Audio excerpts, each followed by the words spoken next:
Were you insecure about comedy when you first started? I was, yes, very much so. Welcome, Jamie Zhu. Hi, Jamie. Jamie Zhu. Jamie Zhu is the man behind it. He joins us now. It's good to see you, Jamie. I kind of use comedy as a defense mechanism to avoid conflict. That was like my escape almost. I don't know to this day still how I did all that. People ask me like, how do you make that sex noise at the Australian Open? I don't know, bro. I literally can't answer your question. Did it make you feel like you had control? It was almost like, finally I'm good at something. Your content is also evolving. What direction is Jamie Zhu heading into in the new season? I guess my evolution's been extreme because I literally did a 180 with my entire life. During that time, you were thinking about ending your life. And 100%. That was a real possibility mentally. Yeah, dude, I was looking up like how to do it. What allowed me to get out of it was finding God. Nothing else would have saved me.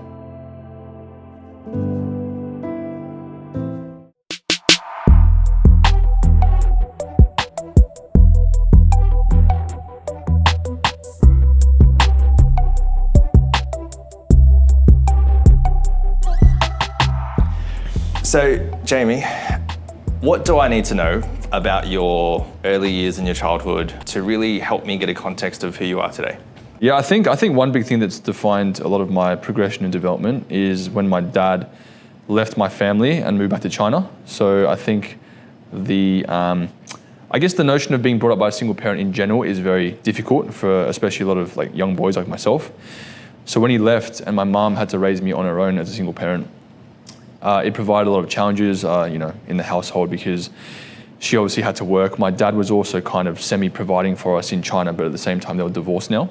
So I think it was more so growing up without a father figure in my life made it difficult for me to understand what masculinity was and how to really step into my manhood. So that really defined, I think, my independent growth because I almost had to learn the ropes myself. And I think when you don't have that polarity dynamic, it's very difficult to know which way to go. So my mum would always have that sort of nurturing element of raising me, but then there was never that kind of like grit that I needed. So my mum was like, oh, try your best, you did well, like it's okay if you fail, like I still love you sort of thing. Like participation medal kind of attitude in a good way. Yeah. But there was never like my dad that would say to me, hey, like you can do this, even if you're scared or even if you think you can't. Yeah. So without that, it was difficult.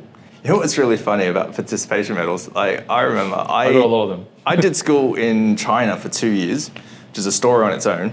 But China obviously very competitive and you get ranked, right?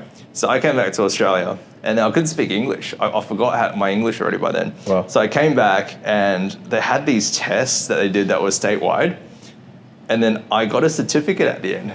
I was like, heck yeah. And it said participation on it, but I didn't know what it meant. And you were so stoked. I was like, I've got a certificate. If you get a certificate in China, you've won like money, you've won a house or something. Right. So I got this certificate, I bring it back, I show my parents, they're proud because they don't know what the heck it is. So we put it up on the wall as like a participation certificate. And then one day I go into the dictionary and I look up participation and what it meant. Yeah. And it meant and participation. I was like, but why did I get it? What? Like, why am I being celebrated for that? Yeah, that's right. That was a weird dynamic. But mums are like that, aren't they? Yeah, I mean, you need that though, because if you only have the other end of the spectrum, which is like your dad kind of telling you how it is bluntly and forcing you to do things, then when you do get hurt or when you do need that nurturing element, as you grow up and as you learn how the ways of the world works, there's not that kind of like cushion that you need to sort of make the dynamic work. Yeah. And I found that it was kind of the other end for me. So I realized that, looking back now especially, obviously everyone's different, but for me personally, I felt like my manhood or masculinity was quite like dampened by it because in school growing up, for example, I believe it's very prominent and it's a very good way to raise your kids through.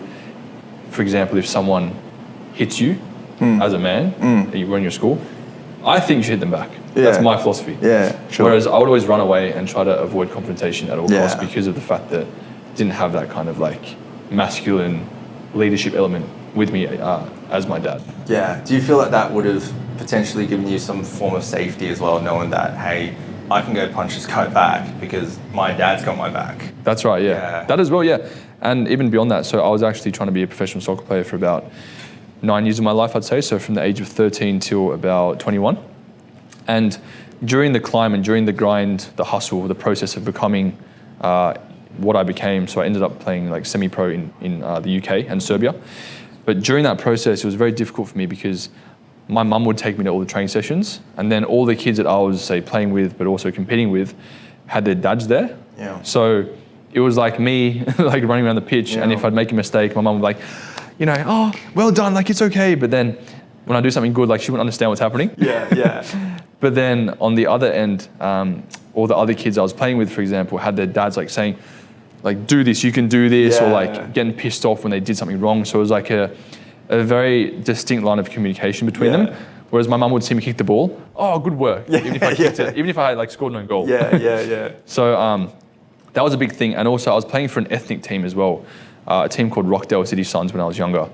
And just kind of like the culture shock that I went through by being in a team that was so high level when I was 15 years old, plus all the team being Macedonian and me being like Chinese Hungarian with only my mum there and then the other kids having their dads. That was also, I think, to answer your question as well, that was also a defining moment in my upbringing because that created loads of obstacles in my life from that point onwards because I was trying to make it as a pro soccer player and then from that team, a lot of bad things happened. So how does that trajectory change with that experience with that team? So what happened was my dad not being around from the age of 4 during primary school, high school was a challenge in itself. But then the challenge was magnified when I was trying to play this high-level football in Sydney. And the reason it was because when I got to these clubs, and it was just my mum obviously taking me sort of being okay with sort of whatever happened on the field and not understanding the game as well as my dad would, it was kind of like I didn't back myself because my mum backed me in a different way than my dad would have. So instead of the mindset that I wish I had, which was like I'm just as good as these players, I can do it, I can score goals, I can change the game, like kind of tapping into that alpha mentality or feeling wasn't there because my mum never sort of like nurtured that because she couldn't, because she's obviously a mother. And so growing up from there, instead of me playing at this high level, then surpassing each level, going higher and higher in the rankings, improving, eventually making it to a very high level professional team, I instead crumbled at the pressure. So I wasn't able to handle or cope with the amount of intensity of the games or the amount of, I guess, just a style of play, pressure, everything. So what happened was the opposite. I ended up sort of fearing the game. So instead of like wanting to play and wanting the ball, I'd actually run away from it. I didn't want it at all because I was scared of what would happen if I messed up. So from then on, it got a little bit more difficult where this was like a common reoccurrence. So I would be playing in a match, and then say, for example, I had a bad game. I didn't sort of, my next step wasn't like, hey, I messed up, so I'm going to improve, and I can improve for the next match. It was more like, oh no, like victim mindset, essentially. And so that never really propelled me to be able to tap into that way of thinking. And then this further transitioned into not only performance anxiety when playing soccer, but also social anxiety. So I kind of developed this fear of almost like a borderline personality disorder where I'd be a different person every day. So I'd wake up and be like, oh, I hope I play well today. And the next day, like, oh, I wonder who I'm going to be today kind of thing. There was no consistency.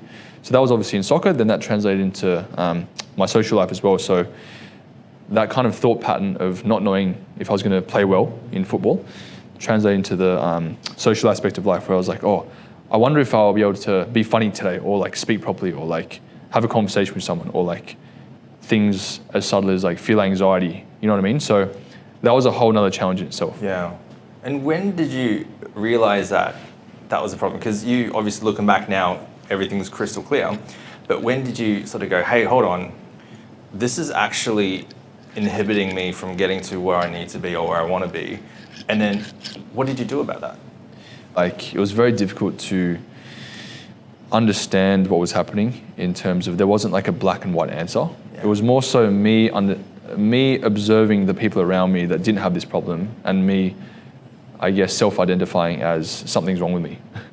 And so then I kind of lived my life in that way, and I was very meticulous about things I did. I made sure that like I'd weigh every gram of rice I'd had before a match, just in case that affected the way I play. Wow. I still use my fitness pal to this day, but it's a different story. Yeah. I went to like psychologists, counselors, sports psychologists. I did like a whole bunch of like new age stuff, like breath work and crystal practices and all that sort of thing. But I guess to answer your question, when did I realize something was wrong? I think I realized at the time. Yeah. But I didn't know what it was. I had no idea what was happening. And it took me years and years, and especially to understand like the spiritual realm and how that works, to understand what was truly happening. Yeah. So, yeah. Wow. You're very successful in your own right, and you started off with a lot of funny videos on the internet, pranks and things like that. And I was thinking about the confidence needed to be on camera to do a prank on someone. Like it's funny for us to watch, but then I try and put myself in your shoes, and you have to be pretty confident to do those funny things, right? Do you think that confidence was something that you later developed from that, soccer stage of, insecurity? Or did that confidence become like a persona that made you feel confident to compensate that? Yeah, great question, and great observation as well, because what I realized later in life was that I kind of used comedy as a defense mechanism to avoid conflict. So when I was in school, as I told you before, I used to run away from any sort of direct conflict or fights or arguments, because I felt like I couldn't handle them because I was weak. I felt like I was weak in myself. And so what I would do is I would mask it with comedy. So instead of like someone hitting me and then hitting them back, instead they'd hit me, but I'd laugh it off and seem like I didn't care about it, even if I did. Yeah. So I remember I used to utilize that for almost every situation. And that was like my way of that was like my escape almost. And this developed to an extent where I think the comedy was magnified to the degree of me not having to bear any responsibility of anything that happened, where I could just kind of escape and run away. But then it wasn't until later in life when I realized what was actually happening. Secondly to this, it wasn't just a defense mechanism, but I think through cultivating and like nurturing this talent that I eventually had or grew from, since it was such a big thing in my life, I then realized I could use it for something else, such as social media. And so I think through the development of that led to me doing all this crazy stuff in public that for some reason, I don't know to this day still how I did all that, but I somehow managed to do it. And people ask me like, how do you make that sex noise at the Australian Open? I don't know, bro. I literally can't answer your question. It was 5 years ago, and looking back, I literally have no idea how I did it. But that was like a regular occurrence. I'd go into university lectures a couple of times a week and just make a fool out of myself, just for fun and just for content. But I do think that there was some sort of like void that I was trying to fill within. Did it make you feel like you had control? Yeah, it made me feel like attention and happiness and joy and, a bit of that. Yeah, for sure. I think it was because I was so used to being knocked back in life as a kid from soccer. And I was so used to being told like, you're not good enough, you're not good enough, you're not good enough. And then that kind of like shape-shifted the way I thought about myself. So when I found comedy and I found an aspect of life or something that I had within me that no one else had, and I felt like I was almost like more gifted in some way, shape or form in something else, I then just went all out because it was almost like, finally I'm good at something. After being told I was like shit at everything my whole life, So then I think that sort of, took its own course and direction. But at the end of the day, like, even though I am aware of all this, I don't regret anything I've done. Like, I'm very grateful for everything that's happened. And that's an interesting segue, because it would not be hard for us to go out on the street and find, out of 100 people we interview, find 90 that are just a bit insecure about their gifts. Maybe they've failed a few times and they've sort of given up on dreams that they had when they were young. I hear your story, you've been knocked back, you didn't have the smoothest journey, yet once you discovered a bit of a niche, like it seemed you went on it, like you didn't let the past define where your future would go. Where do you think you found the strength to do that? Because I can just imagine a lot of people listening going, well, I don't feel like I can do anything right now. how can they find some commonality in your journey? Yeah, I mean, it's always the golden question, like, how can you essentially, in your own way, replicate and model someone else's way of thinking to propel them to success? Were you still insecure about comedy when you first started?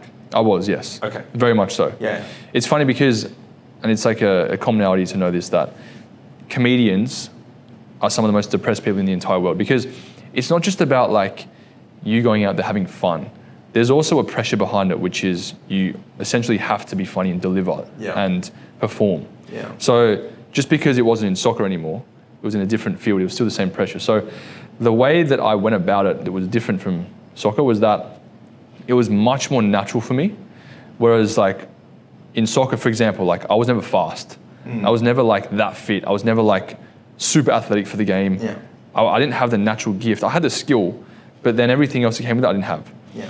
But with comedy, I just knew from day one that I had something very and vastly different to everyone else that I would succeed in. However, you don't necessarily have to have that gift. It's more so a deeper underlying reasoning for why you want to do something. So it wasn't just that I had this kind of like gift that I found or talent, but I also wanted to provide a deeper message to the worldwide audience, where I was able to prove from my own actions and my own development that you don't have to do the norm.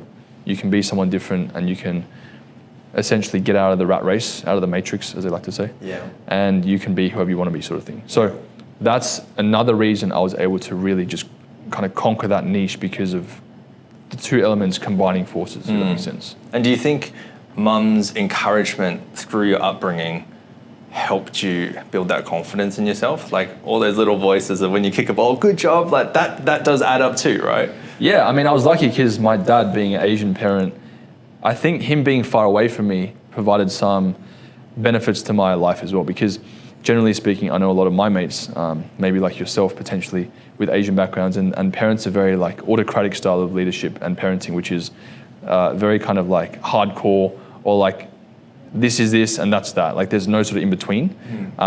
Very strict.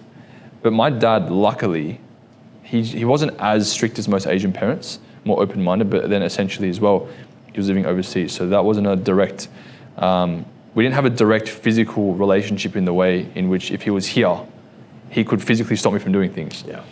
So my mum was very supportive in like literally whatever I did. She was very encouraging, very nurturing, a lot of humility. And so whatever I wanted to do, she would encourage it. Even with the pranks, she knew that I was doing some like wild stuff. Yeah. But it was almost like she just knew that she could trust me, because the way she brought me up wasn't that she was never strict on me.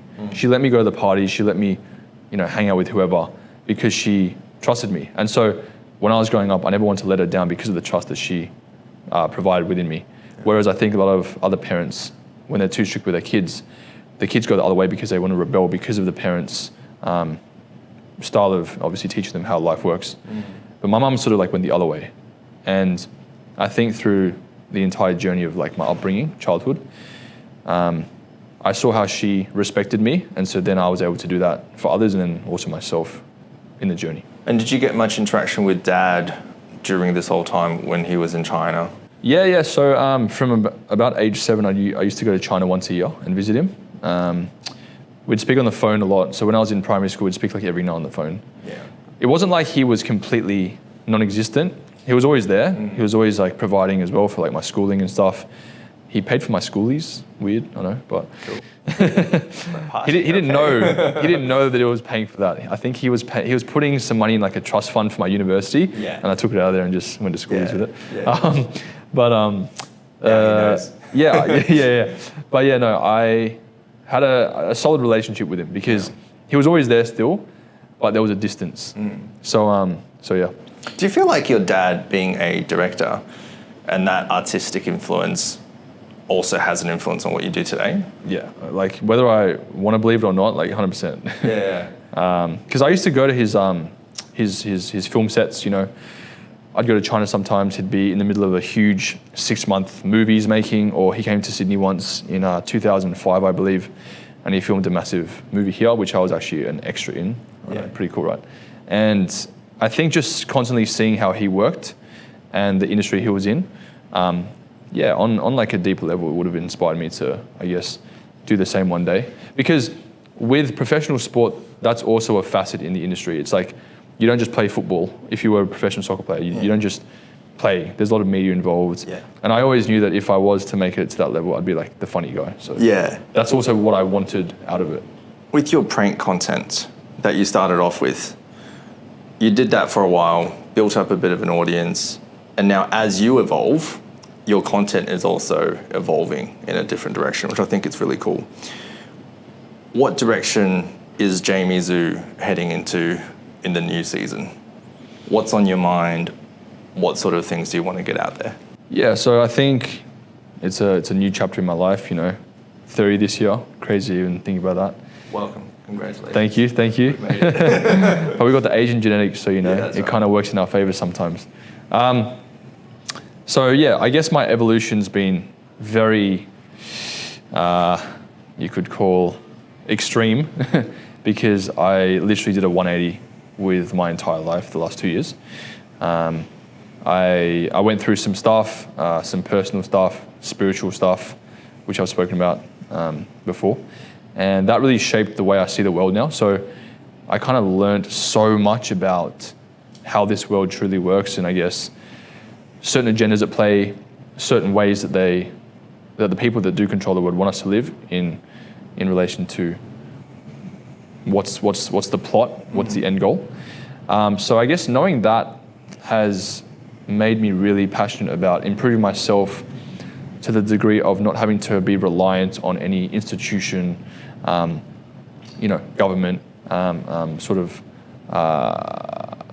hierarchical system, instead being sort of self-dependent, and being able to facilitate my own life in the way I want. But while I've been trying to delve into that and figure this part out, it's like the lessons I've learned I want to share as well. So essentially, to answer your question, I'm getting into the self-development space, where from my own self-development, my own progression in the past 2-3 years especially, I want to show others how I've done it, because what I've been able to implement into my own life has paid off like I couldn't even imagine, So I recently did a video about semen retention. That's a big passion of mine. Something quite taboo out there as well, but I think it's a very beneficial practice for guys to embark on. While we live in a world that promotes so much degeneracy, hookup culture, promiscuity, and ultimately this all leads to the disruption of the family unit, which is already being seen. So all these things I've learned, and I think the way that I live my life in this way, I want to teach others. Yeah. What I'm very curious about is having people tell the story of going through failure, because I think everybody goes through failure. Everybody goes through low times, and some people come out of it better. Some people come out of it a bit more traumatized, right? I do know of your story, the demon possession story, and just the general low time that you had, especially during COVID. Without going into the details of what happened, because I know you've talked about it in other platforms and you're going to release a documentary about that too. In that low time, what was going through your mind, and how did you manage to bring out something positive out of it? Like, how did you get yourself from being in a rut, and going through that? Because you told me that, and you can repeat that if you want, but then transforming that and going, hey, this is something new I've learned. I'm going to use this to empower myself to get out of there. Yeah, I think the first step was to get out of the situation I was in the first place. So that was my entire focus at the time of the possession. I didn't know what was going on. It was so weird. Like, I didn't believe in any of this stuff before. And then kind of when I figured out what it was, and then made steps to get out of what I was in, that was the first step. So I think when people are going through hardship, it's like the practical, but then also the overarching goal of what you want to achieve when you do get out. So for me, it was like, all right, let's get out of this possession, because I want to make an impact on this world still. And it's not just that. It goes far beyond that. It's like the repercussions of you not getting out of a situation, which leads you into things like killing yourself, is so extreme that it doesn't just affect you, but you have to remember that your actions have a knock-on effect to not just you, but your entire family, your network, your community around you. So it's not just about you, it's about others as well. So I guess having that hindsight of not just thinking about yourself, but others in the same perspective is important. So for me, when I was at my lowest, I was like, okay, while this is happening internally to me, this is also affecting my mum, my friends, my family. So I want to make sure that regardless of what happens to me, they're okay as well. So that was the first thing. The second thing was, you have to remember, like, put things into context. It's like, you know, Gary Vee preaches this. It's like a 1 in 400 trillion chance of being born a human. Yeah. So the opportunity we have, regardless of what you're going through, is enormous. And what gives you the right to think that if you just like ended things, you'd come back as a human and you could start again? Like, you don't know where you're going to go, depending on what you believe with your faith. You could go anywhere. So is that is that one of the things actually during that time that you were thinking about ending your life? And 100%. That was a real possibility mentally. Yeah, dude. I was looking up like how to do it. Wow. Full on. I was watching like YouTube videos. I was like, I literally, like, I know it's extreme, but I was trying to get like a gun license. It was that bad. And in doing that, I think what allowed me to get out of it was truly, like, at that lowest point, it was finding God. Like, truly, nothing else would have saved me. Because on a practical sense, I could have listened to all the motivational speakers in the world.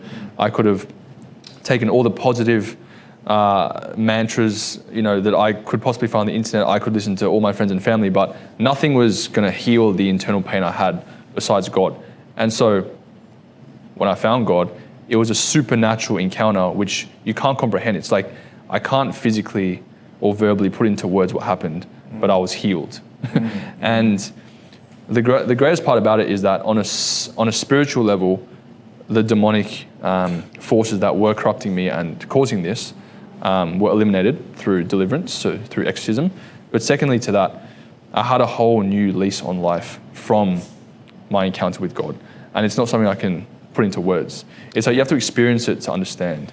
Yeah. And so that was a huge factor of, that was essentially the only reason I was able to get out of my situation, because I seek the creator of all things. And I wasn't religious. I was atheist my whole life, actually. Yeah. I didn't believe in God. I used to actually mock all religions. I thought they were funny. I used to like talk bad about them. But then sort of having my own encounter and realizing like, wow, this is so real, allowed me to get myself out of the situation. And, you know, here we are. And I'm 1,000 times better than before I even got possessed. And with people around you who have known you for a while, going through this transition with you, have they also noticed like Jamie being more joyful, or like what have they noticed? Yeah, people always say like, what's happened to you? Yeah. I mean, I've always been motivated, positive, but it's like, I think I have more like authority and responsibility, because I'm now not just living based upon my emotions. Yeah. Before I would wake up one day, feel sad, and then justify not going to the gym because of how I felt. Yeah. But now it's like my consistency in what I do is reflective of my lifestyle. And people can see that, because I was like the most inconsistent human being you could possibly meet my whole life. But now, since I've, I guess, had these tenets and this way to live, which is so beneficial, it's really helped me, you know, change. And my friends, half of them don't believe that I got possessed. It's really hard. It's fully hard. I get that. I'm not expecting no one to believe anything, but so yeah, like it's hard for them to understand. They think it's like, oh, all in your head, or like some mental health thing. Like I get that, that's fine. Sure. The other half can, I guess, understand it to some degree, but collectively, everyone can see I've changed somehow. I mean, what you've communicated just then, it really shifts this idea that, I mean, we think, and you said you thought as well before this whole experience, that religion was old and ancient, and it's just this thing that people did because other people have done it and they were told to do it, and there's no relevance. But it sounded so relevant to your life, like so practical. Like you were in a weird place, you were seriously considering, you know, doing the unthinkable. You were looking for something, yet you walk into this place and then everything's changed. That's really relevant and practical to the everyday person today, right? Which is a really interesting take on all of this. And I talk about, I don't know if I've ever told you this, but we all have two circles in our mind that forms our identity. Okay, so imagine two circles.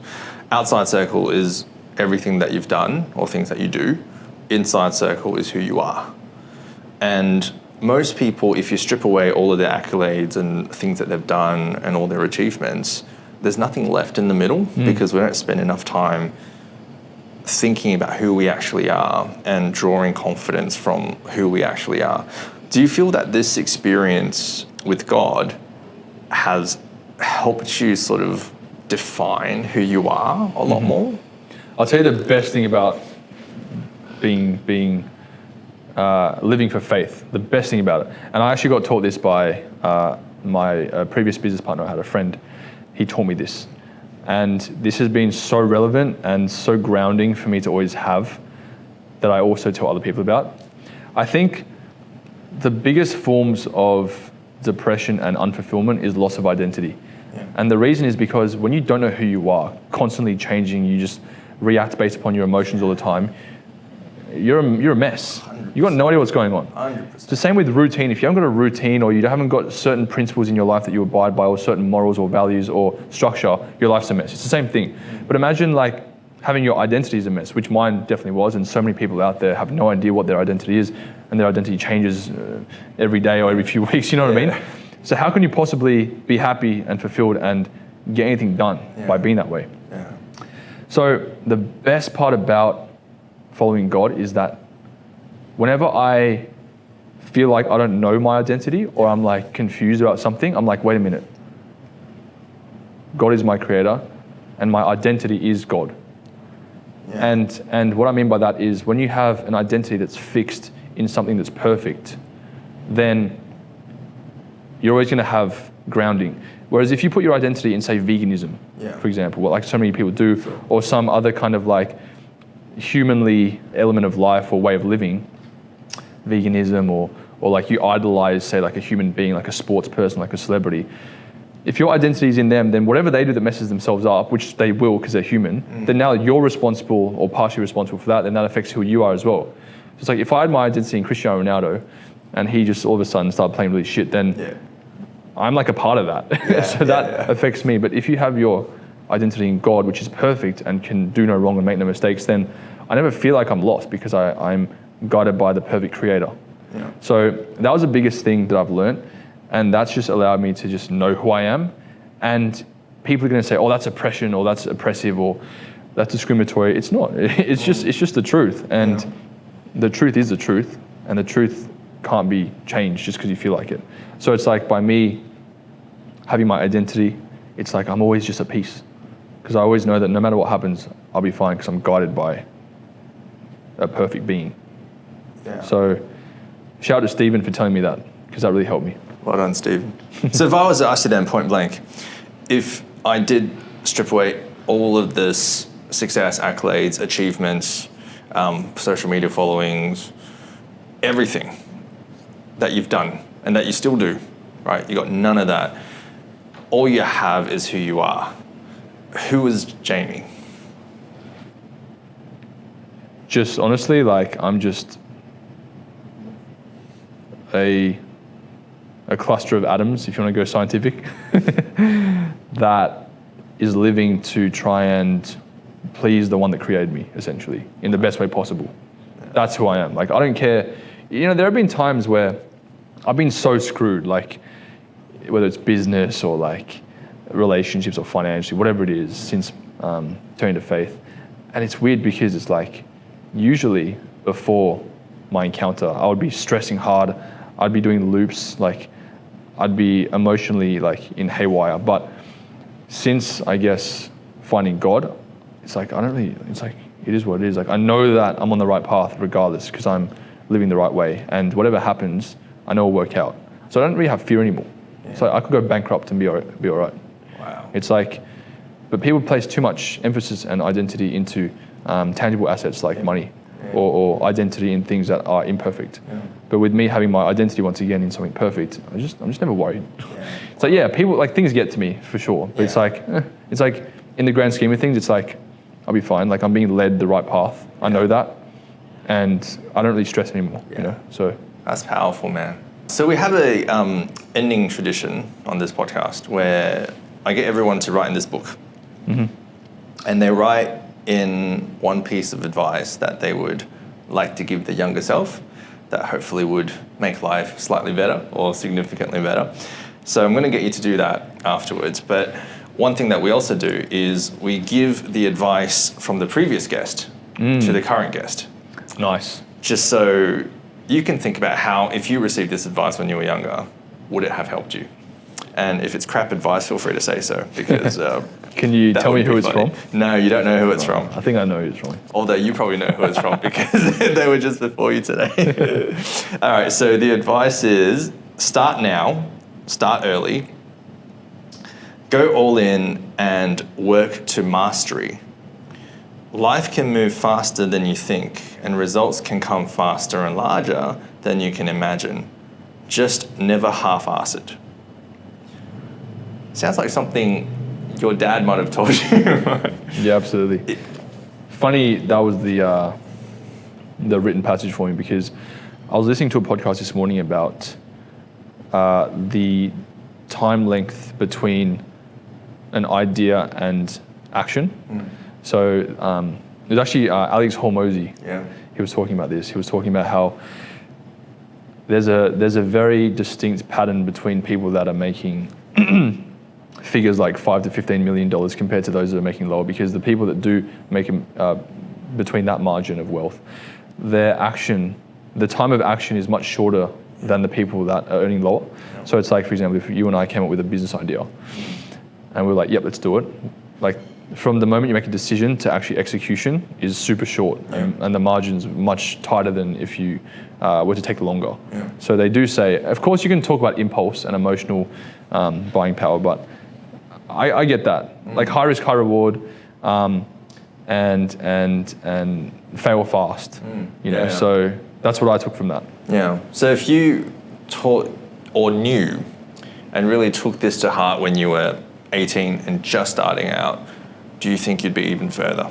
100%, because I was the biggest predicator of doing something and then just quitting too early because it'd be hard. Yeah. And once again, that was due to, you know, things like in my life. But no one else besides myself is responsible for that anymore. So I can't blame no one for that. But yes, definitely it would have helped. Yeah. Jamie, thank you for sharing so honestly and so openly. I really think this episode's going to bless a lot of people. So hopefully. Thanks for coming, brother. No worries, bro.